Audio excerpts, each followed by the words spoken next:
Elevate TV, advancing kingdom lifestyle.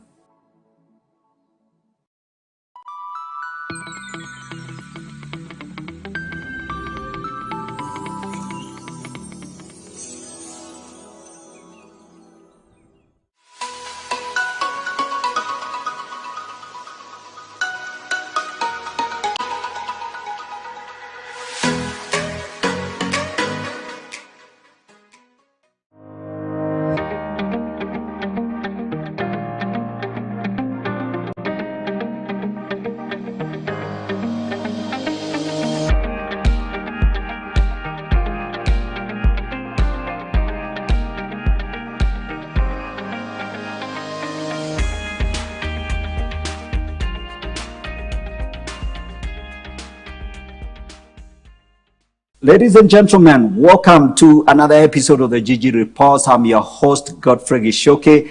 This is another exciting conversation we have today. And as always, I want to remind you to share the links with your friends. Welcome, everyone. Let's have a serious conversation today. And I have on the set two gentlemen. I'm going to be introducing them to the show, to you guys. So welcome, Michael and Collins, to the show today. Thank you. Very good. Yeah, good to have you here. Today, we're going to be focusing on what I'm calling lists. I have two gentlemen on the set, and these guys, their business is to categorize business, to power business, to help people recover, shape their business and grow. So basically focusing on and business, whether it's small business, big business. And as you all know that we are coming from, the last 2 years, 2020, 2021, were very, very tough years for many businesses. Some of the businesses failed, schools closed, restaurants were closed. And so most of the people are on kind of a recovery mode. We know there's some businesses which did thrive, as a matter of fact, but some suffer a lot. If your business that is in that you're suffering, you're wondering what to do, we are going to have a conversation today, and I'm going to focus on what you can do to grow your business, recover and grow your business. So that's really going to be the focus of our discussion tonight. So I welcome you to and listening, and please make sure you leave your footprints on the social media platforms where you're watching from. So welcome to the show. And as always, the GG Report is a platform for big, bold, honest conversation on a broad range of subjects, social, philosophical, theological, and anything in between. And we want to have honest conversations. So I want to introduce my guests very, very briefly. Then I'm going to ask them to also tell us more about themselves. On the set today is, on the far right, is my friend Collins Miheso. Collins, welcome to the show. Thank you for having me. Yeah, so Collins is the founder and COO or Chief Operating Officer of Edge 360 Limited. This is a micro-lending finance company, consulting firm, and he's the local partner for my guest here, our friend here, who I'm going to also be introducing, who runs a company called Strategies. On my immediate right here is Michael Bodnar. Michael is from the US. He's a Texan, born in the US, and he runs a company called Strategies. Is a hyper growth agency, which has worked in 21 industries and turned over hundreds of companies actually around. And so he's really the big deal when it comes to turnaround. And so we're going to try and get as many ideas from Michael here as much as we can. So let's get this conversation underway, gentlemen. I'm very pleased to have you here on the set. So we begin. Let's begin with Collins. You're just going to introduce yourself very briefly. How did you get to where you are? Okay. You're running a company. You founded a business company. So give us a little bit of a background. Okay. Yeah. So I'm in business and also a minister of the gospel. I started H360 2016. And after my at the bank. My last position at the bank was the head of a department as head of SME. So pretty much in my life at the bank, I was working with small and medium enterprise businesses, and I found a passion there, finding businesses and helping them grow. At that time, the only best way to help is, give the best advice and then give support through the normal traditional lending opportunities that we have in the bank. But as time went on, because I always used to know that one time I'll step out, to help them better, to find a place to help them better. And you can remember in 2016, we had all these things happening, like rate capping in the market. And at that time, it was not very easy for small, medium enterprises, because we all know banks were preferring to lend to what they would call the less risky kind of customers. And you always know that medium enterprises, small, medium enterprises always are perceived as very risky, by the banks. But it's not just about that. It's about knowing the owner manager, understanding what they want to do, what are their dreams, what are their passions, and finding the right person to work with them, in that journey. So it's not necessarily about the price, but more about, would you help the businesses get to where they want to get to? And so over the years, as we've been going on, we have diversified also so we still do lending to small, medium enterprise business and consulting, and thank God through partnerships with experienced businesses like Mike's, which he'll be talking about later. So we're finding ways of now consulting with them and helping them, getting them into where they want to get to faster, better, and to achieve their goals, because every medium, small enterprise owner has a goal. And an objective, it's not just about making money. They have a long-term goal. So we try to help them get there faster. Absolutely. Yeah. Thank you so much, Collins. Michael, your story. Thank you for having me on here today. I really appreciate it. It's an honor. Yeah, welcome. So I'm the owner and founder of Galt Strategies. And like you said, we're a hypergrowth consulting firm. So we go into companies that either have plateaued and don't know how to get past some sort of bottleneck, or they're actually actively going under, like a lot of the ones during COVID that you were talking about. Yeah. Our goal is to come in, take a look at what they've done. And since we've been in 21 different industries, we know multiple different formulas and ways to be able to create hypergrowth. So we'll find the processes that aren't currently working and rebuild new processes inside of their company. Our average turnaround, most consulting firms get in between 5 to 10% growth with their reports. Our average is close to 400%. We guarantee 100% if we take a client, and some of our best have been over 1,000%. But it really comes down to our process that's a little bit different than most consulting firms. We'll come in and we actually work hand in hand with the owner, because if you can't walk in their shoes, how can you give them real advice? So it actually works well to go work inside of their company and help them with the turnaround. That's what's created a lot of our growth and our success. Absolutely. Okay, very good. So perhaps you could also, while on that, tell us a little bit about your how you started this journey, right from, your US experience, that's where you're based. So how did you get into this sort of consulting? What inspired you actually? Well, I actually moved out of my house at a very young age, and I didn't have a career, I didn't have a job, I didn't have a way to eat. So there was a gentleman that made tables and cabinets, and he did fine woodworking. He had room and board, but he couldn't afford to pay me. So I actually apprenticed to him, and I thought, well, I'll learn an industry and that'll create a good career. Instead, I found he was incredible with his product, but he didn't know anything about what surrounds the product, such as management, such as P&Ls or good finances. And so he didn't even know what his costs were. So that's why he wasn't making profit, and that's why he couldn't afford to pay me. So while I was working with him, I was putting myself through school at night, and I started learning everything I could about business. And I found that I love business. It's my passion. I can't wait to get up in the morning and see business. So within a very short amount of time, less than a year, we had 6 employees hired for him, and I was finally making a paycheck. And after his company grew, multiple companies in the same industry came and heard about him and said, hey, would you come help us and help us go through that kind of growth? And from there, we took off and started our own consulting. Okay, I think that's very inspiring because I think I read some of the materials you sent to me, and this was, you were like 16 years old, you know, working in with this mentor, you know, apprentice, you know, Yes. apprentice. You Americans use the word apprentice. Here we probably think of mentors. And in church, Christian speak, we talk about fathers and sons.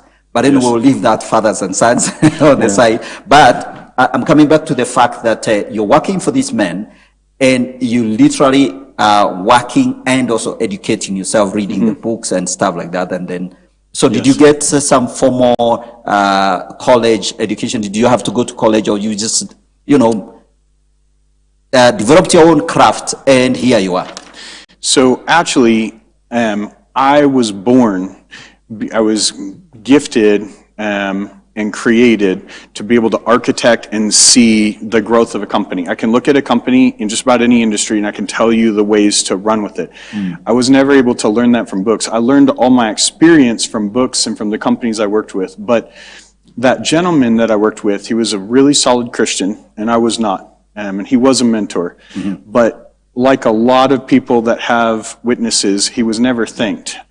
He was kind of in the secret on how he did stuff. Okay. And so for me, he continued to reinforce that I was created with a unique gift that I needed to use to be able to help people. And years later, when I finally got saved, I understood what that gift meant. I actually started my own 2 companies and sold them by the time I was 19. And it was the worst.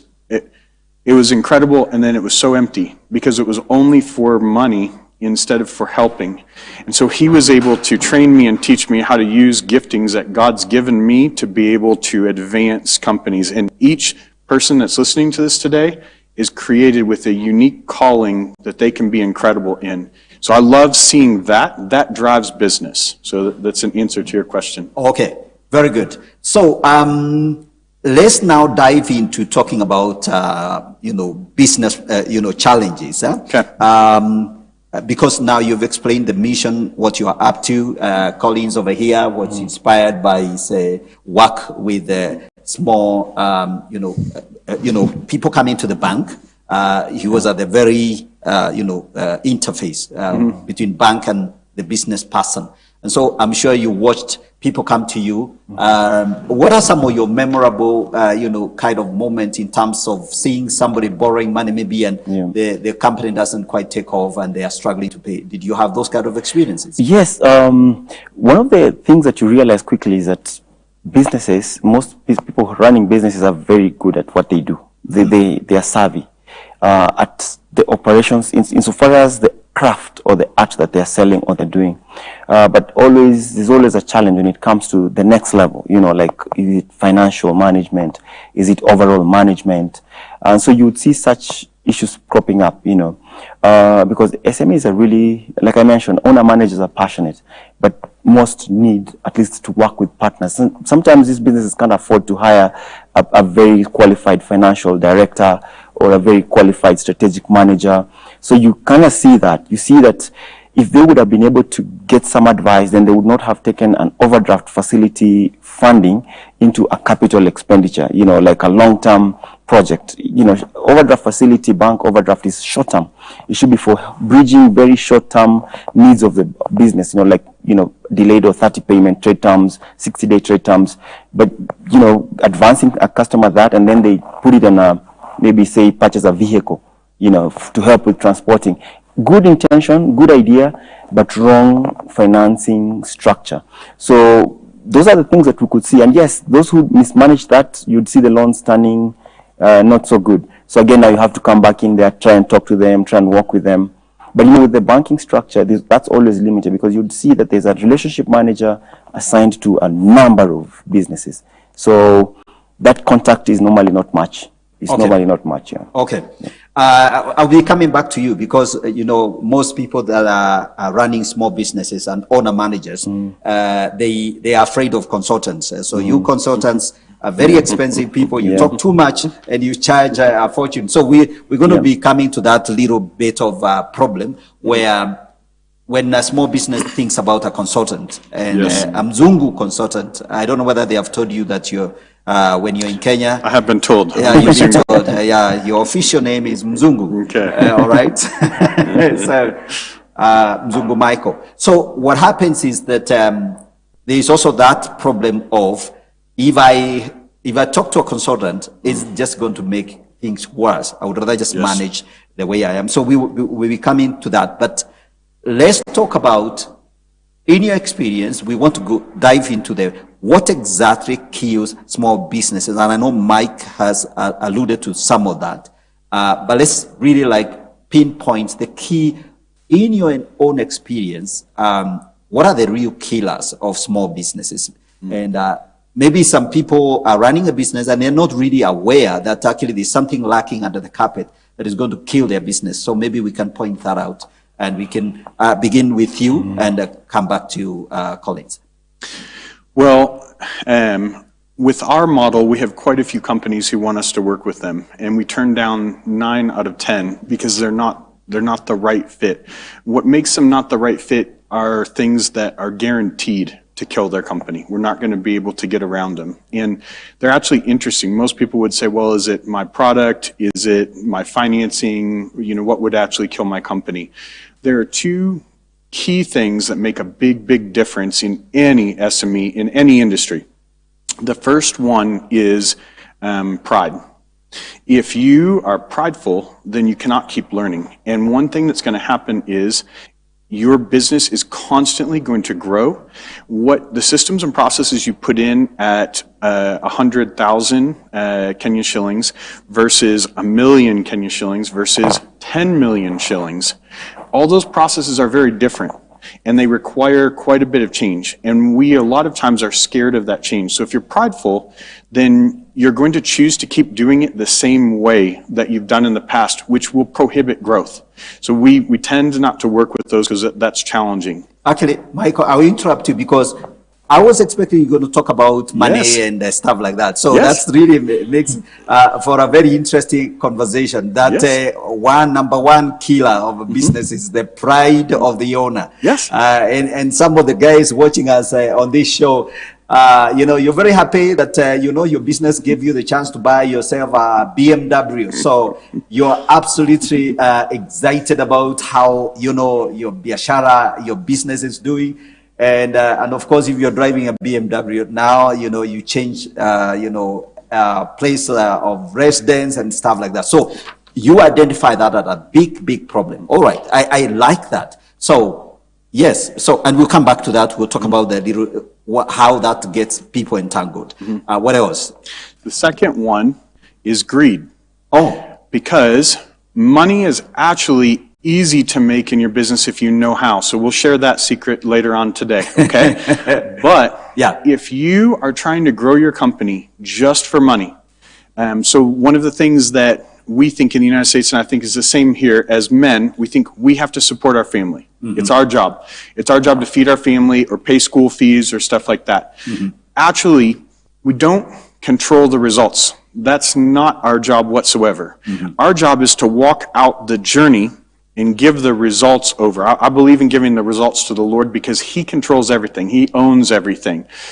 So if you are centered, whether you're Christian or not, it doesn't matter. If you're centered on money, it's not enough incentive to actually get the company where it needs to be.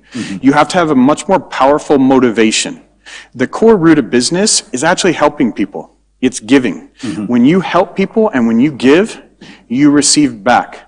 So business, when done correctly, is made to help people, made to make an impact and a difference. And if that's your core motivation, if that's the thing that drives you, that you want to help all your clients, or you want to do missions, or you want to help your economy, those things, that's enough to get through the hardships of running a business, because a business is not easy. Everyone here who's listening who owns a business, it's the toughest thing in the world. You don't get thanked. You don't, and you lay awake at night worrying about payroll. You put in tons of extra hours than you would if you're an employee, and it's a thankless job. So to get past those struggles and challenges, you have to have a very powerful motivator. And if it's greed, you'll eventually make the wrong decisions in the company. So I know those aren't actually processes, but they're the most important because the leader is what defines a company. And if the leader struggles with those two areas, you'll never be able to put the correct processes in place to create hypergrowth. Absolutely. Collins, you have local experience, so so that's the Americans. Can be proud, they can be greedy. We'll let them have their way. What about Kenyans? What do you think? No, you'll be surprised. It's the same. I agree with him 100%. You need to be humble enough to listen to what people are advising you. One of the things local businesses do is shy away from any sort of advice. You might avoid to get your lawyer to sign a contract because you're saving some money, but then that contract really ends up messing your business. You might avoid paying a little amount, like the way you're saying, shunning away from consultants, because remember, a consultant is not a permanent employee. Permanent employees will be there, they will be a pensionable, pension structure, hospital insurance structure, all that. So it's long-term costly. But a consultant comes in, just gives you another look of your business that you might think it might not really be necessary, but it's always good for people to be humble enough to say, okay, fine, let my business be looked at from the outset. Because one of the things you come to realize is that just by doing that, it saves you a lot of losses. Now, if you would price the loss that you would hit or incur vis-a-vis the cost that you would have paid, you can't compare. So sometimes I think that humility of just saying, okay, fine, let me sit back and let a consultant have a look, saves a lot of money. Okay. And of course, if you're a founder and in your business card you've written founder and chief executive, yes, obviously you want to be, you want to stand to that, yes, so that can also be a source of pride, how you position yourself, yeah, and stuff like that. So I think that's it's very puzzling. Is there something else that you think, apart from those two things, which are more kind of the personal disposition of the person who owns and runs the business? Is there something else that you would point out? And then maybe as we progress in this discussion, then we can talk about some of the key solutions and some of the ways we can help resolve some of these problems. Is there something else? There are quite a few things that will kill a company, a massive amount. But if those two areas are aligned correctly, mm-hmm, then you can actually implement a massive amount of solutions. So from there, I like to approach it with the perspective of not what not to do, but instead what to do. Okay. Because what to do will actually end up producing the growth as long as you've created the opportunity by making sure that you have the right motivation and you're willing to take advice from others who have gone before you. Okay. All right. So then, it's kind of like it's a perspective issue. So once you have the right perspective, the right way of looking at the business, yes, then the ideas are easy to, even the analysis, for example, when you want to see where am I, yes, why am I making these mistakes, why am I, my finance is bleeding, and stuff like that. Why did I recruit this person, or why do, yes, I want to, bring, say, my wife into this area. By the way, now that we're talking about that, so we know most of the medium level businesses are probably family owned or partnerships. Yes. Is that a factor? Maybe you can speak to that, and then Collins can also speak into that. Yes, I mean, obviously you have family dynamics when you work with family, but business rules, as long as you're willing to follow the right rules, it doesn't matter whether it's family or not. If you're following the right rules, you'll still have the success. And like you were saying, it really is how you handle your perspective. In the States, we've heard of an Indian proverb where the blind men go up to an elephant, and one touches the side of the elephant and says, oh, an elephant looks like a wall. One touches the elephant's leg and says, oh no, it doesn't look like a wall, it looks like a tree. And then one touches the snout and says, no, it's a snake.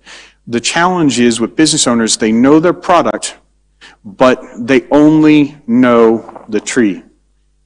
All the blind men were correct, mm-hmm, but yet you were missing 75% of the picture, or even if you miss 10% of the picture, it can make a massive difference on your profit margin. Okay, I like that. Collins, what do you have to say about that? No, I agree with him entirely.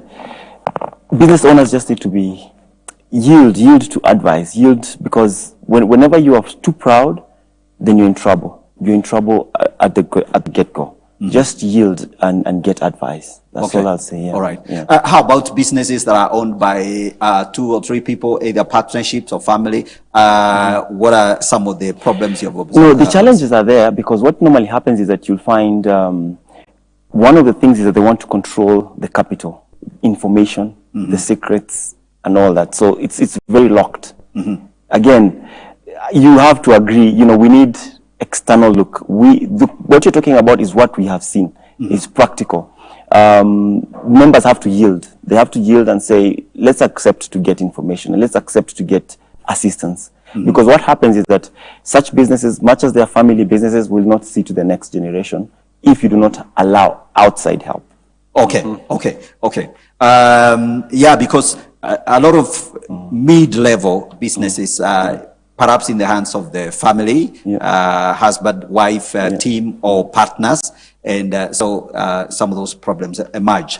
So let's now think through the paths to recovery. I want us to look at that. I know we are going to be taking a short break, so I want you to think about, for example, given the COVID situation, which is like now almost a year behind us. What have you seen as the paths for recovery? What's happening? What are some of the ways or some of the issues that now you think a lot of businesses should be focusing on now to recover? I know we are just going to start the conversation and then we'll come back to it, but we can point some of the things off your head right now.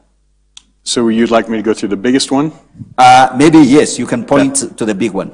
So we get shocking numbers, even for the United States, on growth. There's no other consulting firm that I know of that produces the numbers. And because of that, we have a long list of companies that want us to work for them in the States. So the way we do it, though, is very different. So our numbers are different. And our strategies are different. And it requires what you were saying before. There's a word called metanoia, which means to repent, but it actually means to change your thinking on how you do stuff. So a lot of the companies that went through COVID, they're experiencing scarcity. Okay. And they're experiencing lower sales coming in, and lower marketing, and lower revenues, and they're having all of these challenges. The true key is how you change the way that you process and think, because the core root of business is to give. That's why business was created. It was created to make an impact and a difference in someone's life. If you don't have shoes and I sell shoes, I can serve you by giving you shoes, right? Okay, I'm gonna cut you short. Okay. But we're going to come back to metanoia, to transformation. Ladies and gentlemen, as you follow this conversation, we are talking about catalysts, the paths and strategies for business recovery and growth, and some very, very amazing ideas on how you can take your business forward. So we're going to take a short break. Don't go away. Take yourself a cup of coffee and come back. We continue with this conversation. This is the GG Report. I tell you, I'm sure you're enjoying the conversation. All right, we're coming back shortly.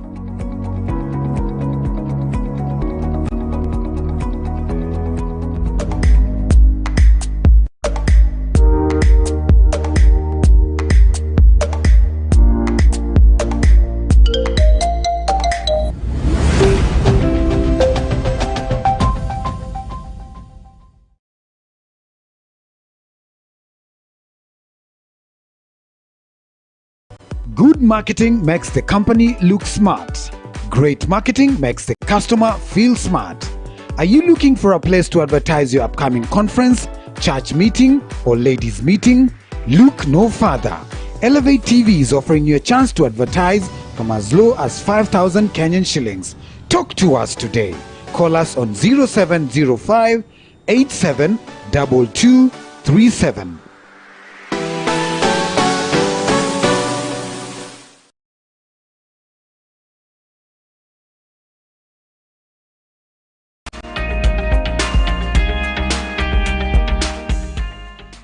Welcome back. This is the GG Report. We are having a very interesting conversation today We are talking about the catalysts, how to recover and grow your business. I have two gentlemen with me on the set, Mike and Michael and Collins here. And we are talking about growth, business growth and recovery. So before we went to the break, Michael, you opened up this conversation about the whole idea of metanoia, transformation. Given the realities that we have seen the last 3 years, actually, since COVID and all the problems and the troubles that hit a lot of businesses. So you're saying how businesses have to have a different mindset. So you can go back to that and let's hear what you think are the strategies for recovery. Some of the people want to hear. Share everything you have, never mind, give and it shall come back to you. Okay, excellent. Sounds good. Yes. So if you want your company to be able to transform and change, then you need to be able to transform and change the way you're doing things. Okay. Because it's a different world, there's less sales, there's less revenue coming in. So if you keep doing stuff the same way, you're probably going to have the same results on it. So if you really want to know the secret to extreme growth and extreme profit, because profit, we'll cover that a little bit later, but profit's very important. Profit is a healthy thing for companies to have, and you have to have it. So if you want to experience extreme growth and extreme profit, then you have to go back to the heart of business and change your thinking. The heart of business is to give. It's to provide, and it's to help. And it's not always related to money.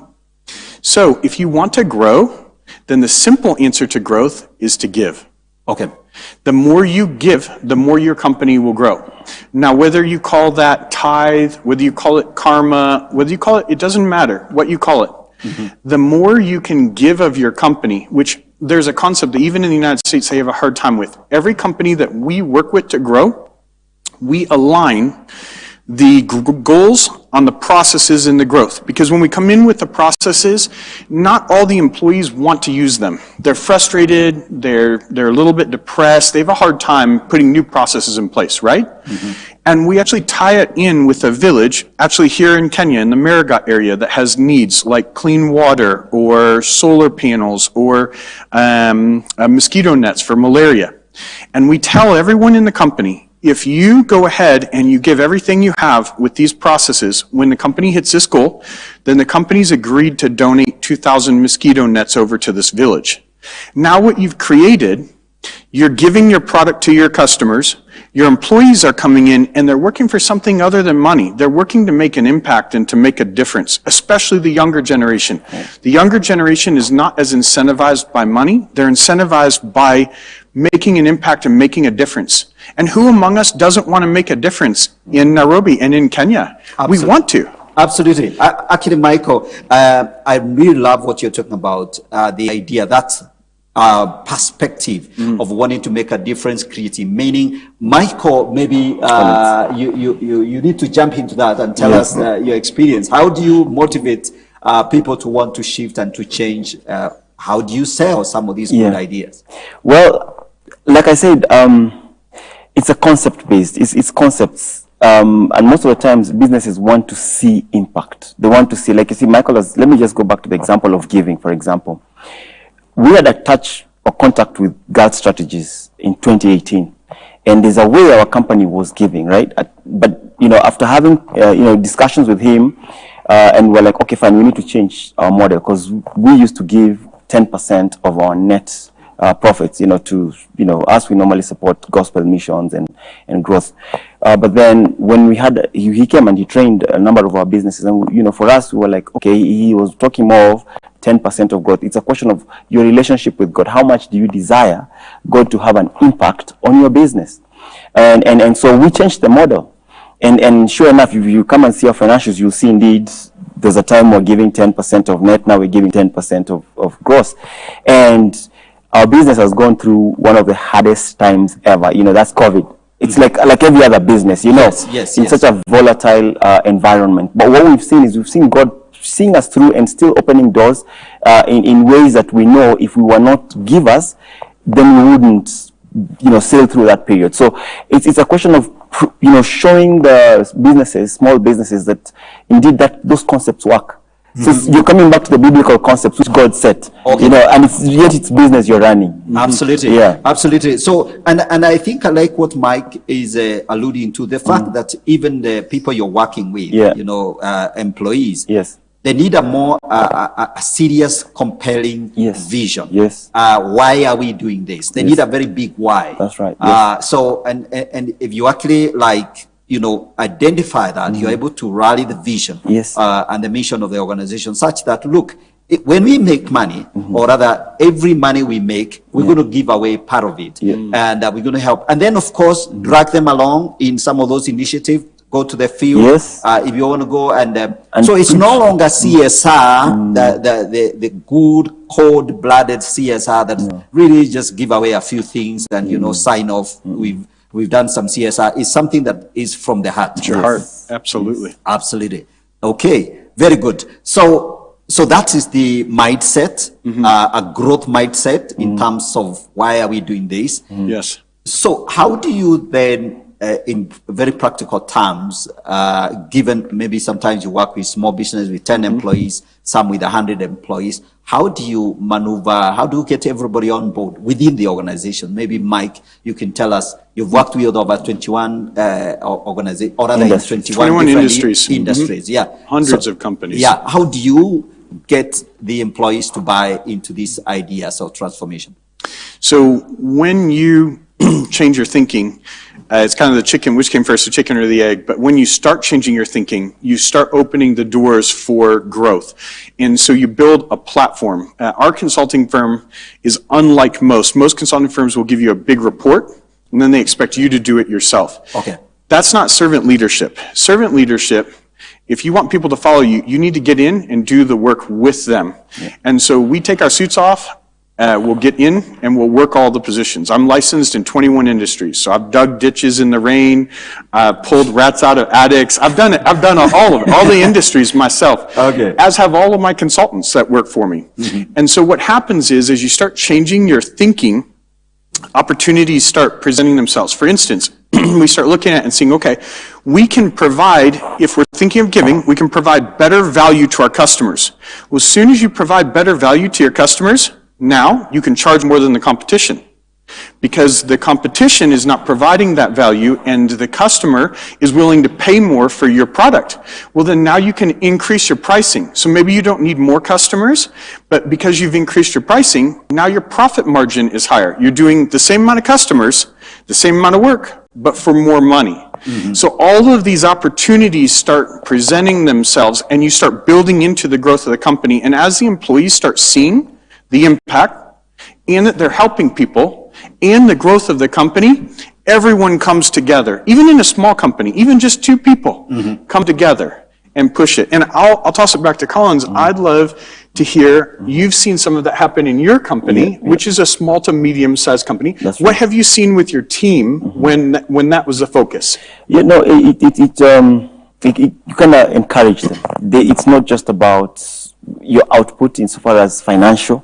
There is, in fact, what we normally say, for us, one of the most exciting parts is when we were literally now seated in the boardroom and we are saying, okay, fine, which missions are we supporting? That for me was one of my it's most exciting part of now our business. Yes. And the team can even tell you that, because we're saying, okay, fine, last year we supported things. What was the output? In number of souls, how many souls were saved in the mission field? How many churches were planted? Things like that. Did we get reports back? Did they give us, because again, you have to be very conscious about taxman, because you have to get receipts. You have to get, put your paperwork in order. So you find the team more excited to do that, to follow, because it pulls their participation in it. Absolutely. Creates growth. Yeah, Yes. it creates growth. And now that you've opened up something else about compliance and tax business and stuff like that, maybe, and we would like you, Collins, to speak into this. Yes. To what extent do you think that our regulatory system is an impediment to business growth for the small entrepreneurs? Because I think that has been a long ongoing conversation? Well, I think the regulatory framework is really good for businesses, especially, you mentioned small businesses. You find that there are categories of registration of businesses. Like if you're a small business, you can register your business under the Business Names Act. So that's a sole proprietor.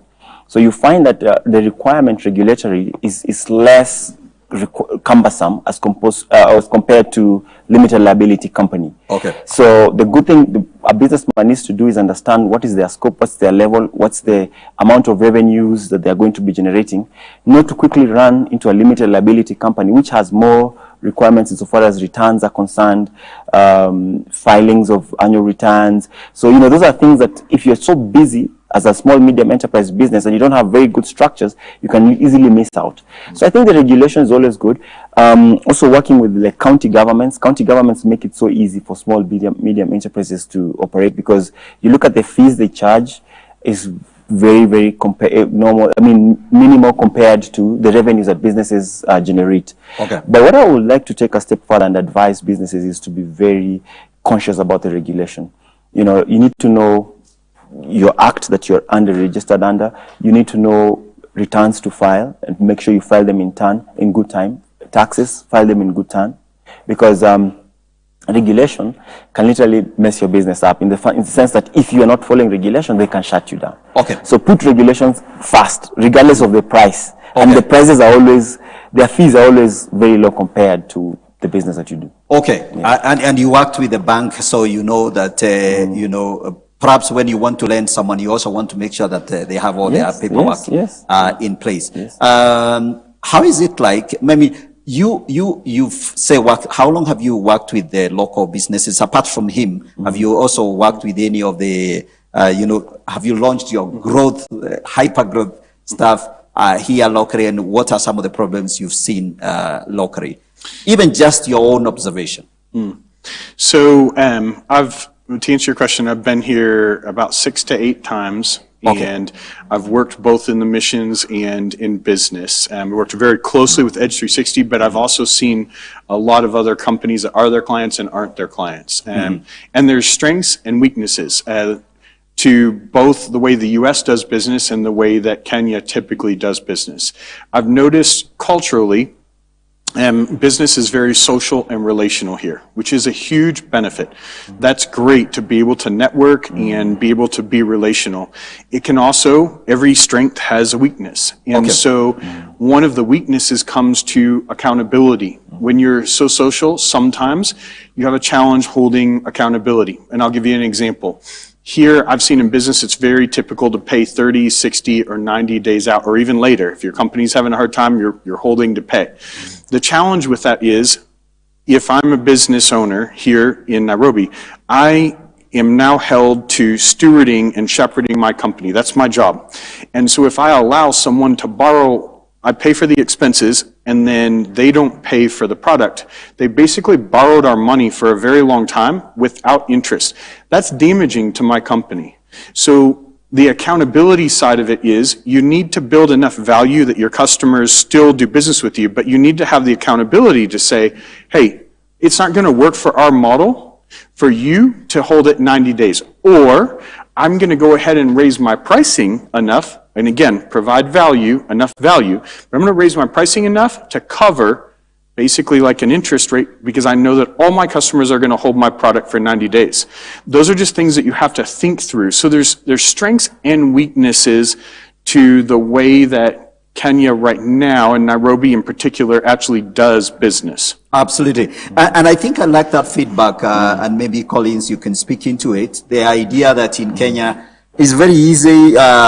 You do a business, even a consultancy, you issue an invoice, and you follow up so much, and people don't pay on time. So a lot of businesses actually are hampered by money owed to them. And so how do you resolve that, Collins? I'm sure that has huge impact. Yes, and it's true, it's big in this market, but you find that our market is largely controlled by big corporates. So you find small, medium businesses supplying to large corporates. So in both sides, the SMEs are getting goods from large corporates who are demanding cash on when you purchase the goods. and then you're selling or you're modifying or working on it to sell to a large corporate, which say dictates its terms as well, that I'll pay you, I'll take your good, but I'll pay you after 60 days, 90 days. So that's what you're finding in the market. It's a lot happening.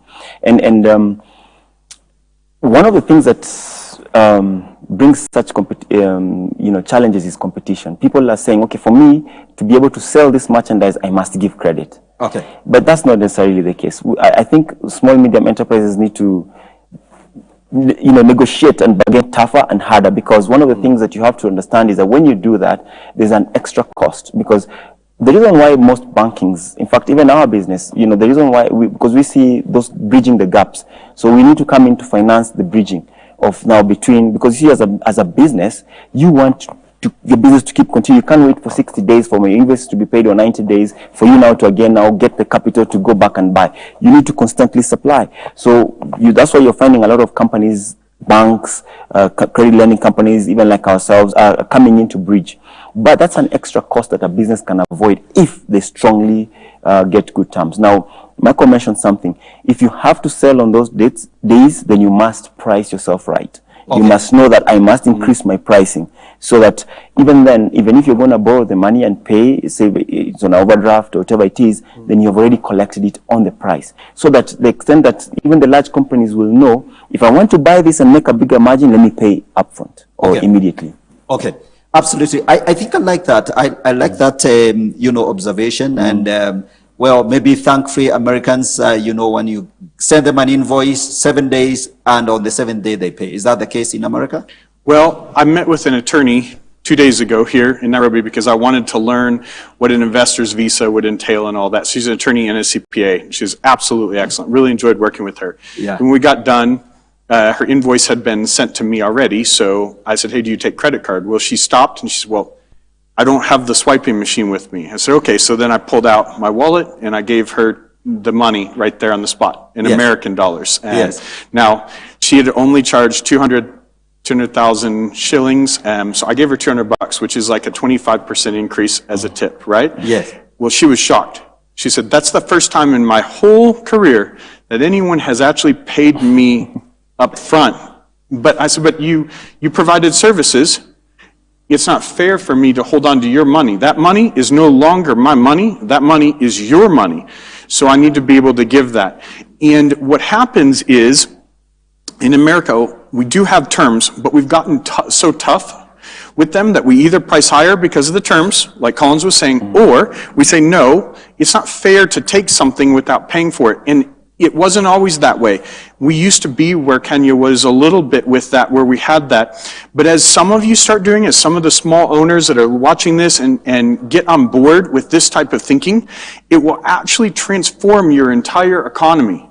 If you can transform your way of thinking and then transform the small to medium businesses, they are much larger altogether than your big companies, and you'll actually transform your entire economy. So it spreads like wildfire. And eventually what happens is everyone knows, I can't keep that person's money or that company's money. That's not fair. That's stealing. Absolutely. I have to pay for that. Absolutely. I love that. And I think I want to speak to Kenyan business owners. And I think you've raised a very important point, that if people really paid attention, they can actually shift, because the small businesses all together, they make a big force. Yeah. So I think it's like, and as Collins talked about competition, I think it's people are afraid, they really not bold enough, and we're back to the attitude, greed, and perhaps the other problem you talked about. So we need to encourage our business people to be bold enough to price themselves properly and make a demand on the part of their customers. Look, we're going to invoice you at this level. This is a very discounted level, but you got to pay within, say, 14 days and stuff like that. And if you want more credit days, 90 days, then you got to pay us at this level. And be upfront and be clear, and you can actually collect. That's an amazing thing. If you provide enough value. Remember, you have to give first. You give first without asking for anything in return. So when you're giving and you're providing enough value, your clients will pay more than the competition. Okay. And so if you're giving, you're doing a better service than anyone else in your industry, then they don't have a problem paying you upfront. And if they do, they're the wrong clients to work with. Instead, take the ones that really want the extra value. Absolutely. Okay. Mike is a tough guy. Yes. So Collins, Kenyans, we like negotiating, and we want, let's have a cup of tea, talk about this. How Collins, how do you get, to persuade these Kenyans to pay you when they owe you money? Yeah, well, like you said it's a cultural shift. Working with Michael, I see it, and I think we need that. Kenyans, passive aggressive, we need to be more aggressive, especially when it comes to money and payment. Yeah, just stand your ground, push, give the value and the service, allow them to live. Sometimes you actually have to, there's a principle, it's called Pareto rule, where really 80% of your money will really come from 20% of your customers. So just sift those customers out. You'll find that the ones who are giving you hardest time, you're spending a lot of time looking for your money as opposed to delivering the services or goods you're selling. Absolutely. Yeah, shade them off, let them go to the competitor. Okay. So, taking a tough stance will actually be good for your bottom line. Okay, absolutely. And I think I like that. I like the, some of the things you're bringing about, the influence of our culture and how that really works out in our business. Is there something else that you see that perhaps within, again, back to the issue of your experience, your observation. So there's the culture of, we are too social and it's not helping. What else do you think we need to fix in terms of, as we wrap this up, in terms of how we can improve business in this environment? One of the biggest things that I would say is pricing. Okay. Because pricing comes to net profit margin. And for those of you who run small businesses, you have your cost of doing business, then you have your overhead, which is like your office or your payroll. And then after everything's paid, including the owner's salary, you have what's left over, which is net margin. Okay. Net is very, very important. Making a profit is important. And it gets a bad name from a lot of people. In the US, they say, well, people who make a high net margin are greedy. Or sometimes in churches, they say capitalists. And capitalists, we need to get rid of you guys. Yes. Well, the churches will say, well, you don't need to make a net margin. Actually, for a company to grow, if you're actually giving to people, you want to give to the most people possible, right? So to do that, the company has to grow. For it to grow, you need net margin. You must have it. So it's a positive thing. So one of the things that happens when you're in a very social culture, like sometimes Kenya, is that you'll have a challenge on how do you price. What is unfair pricing? Okay. Unfair pricing is the term, we actually help a lot of people understand it because unfair pricing is something that's very different than what people think. Let's talk about fair pricing, okay? Fair pricing is anything the customer agrees to up front and then at the end is happy with. Yes. Nothing in between. They can be super upset as you go through the journey. Maybe you made some mistakes. Small businesses do. It's okay. But as long as at the end they're happy and satisfied with the value, remember you gave to them, so you gave them more value, they're happy, then at that point, it doesn't matter if you're 10 times your competition. I'll give you an example. We worked for a company in the United States. Their entire industry had taken the competition to the point where it was only $300 per job. You can't charge any more than that or you won't get the job. Okay. We took that company, we added more value in than any competitor out there, and we grew their company to they went from 1 million to 18 million simply by charging $10,000 per job. Okay. Now, how do you go from 300 to 10,000? That's crazy. That's a massive change. It's all value. And it was ethical. There was nothing unethical about it because we built something that the customer agreed to in the beginning and loved at the end. So my parting advice would be, if you're not coming from the position of being greedy and you're coming from the position of helping the most customers, you want the highest profit margin possible, which means you need to give the most value and charge very high, higher than your competition. And what will happen is what Colin said, the 80% that doesn't want to pay for that, you're going to make more on the ones that stay, and you'll bring more of those in. And the 80% is going to go to your competition, and they're going to make your competition actually lower because they're not charging up front. They don't have a high profit margin. They can't afford to grow. So now their mindset of not doing metanoia is going to keep them down while you elevate. Absolutely. Absolutely. I love that, Michael. I think you've given away the secret, and it's amazing. Pricing. Collins, on your side, how do you really charge Kenyans really for what your business is worth? Especially consulting. I mean, you know, I want you, you come and tell me you're going to charge me 50,000 for that particular exercise, and I negotiate you down to 20,000. How do you convince me I have to pay you 50? Well, the good thing is the model that we're using, which is Gulf Strategies model that I've been able to train us, is really performance-based. So if we sit down, we agree with you, we're coming to do strategic consulting with you to hyper-grow your business, then your payment to us will be based on the output. So in other words, if your business doesn't grow, then you don't pay us. What we shall agree on as we begin is a base fee, because obviously we have staff who are coming in there, we have our time, we have to get ourselves there. So we'll agree on a constant base. But besides that, really, it will be commission based on the impact that we come. So if we come there and we don't put any impact on your business, then you don't pay us, and it's in the contract. Okay, absolutely. I'm amazed that we've run out of time, in this conversation, and really the way I am enjoying it. I would love if we continued another 1 hour, but I think we got to wrap this up. So I'm going to give you each 30 seconds, strictly 30 seconds. That's your camera. Just say one little nugget to our viewers, and then Collins, you do the same with this camera. So let's start with you. I would say, as a business owner, go find what you're passionate about, what you're created to do, whether that's your business or whether it's a job, and then pursue that passion with an open mind, with being willing and humble and ready to change, and then see where that journey takes you. And good luck. We'll be praying for you, and we're excited to hear about your success. Amen. Wow. Well, for me, I'll just say, in addition to what Michael has said, as an entrepreneur, as an owner, if you want to get to higher levels, reach out, look for people who would help you or help your business get into the levels that they need to get. Get the correct people who have a good heart, who are not going to, because there's a fear that you might lose, your secrets or whatever it is you're planning to do. But look for people who have a good heart, genuine heart, to help you grow. And they're there. Thank you. Ladies and gentlemen, we've got to wrap this up. Thank you so much for following this conversation. We hope you've learned a lot, and God bless you so much.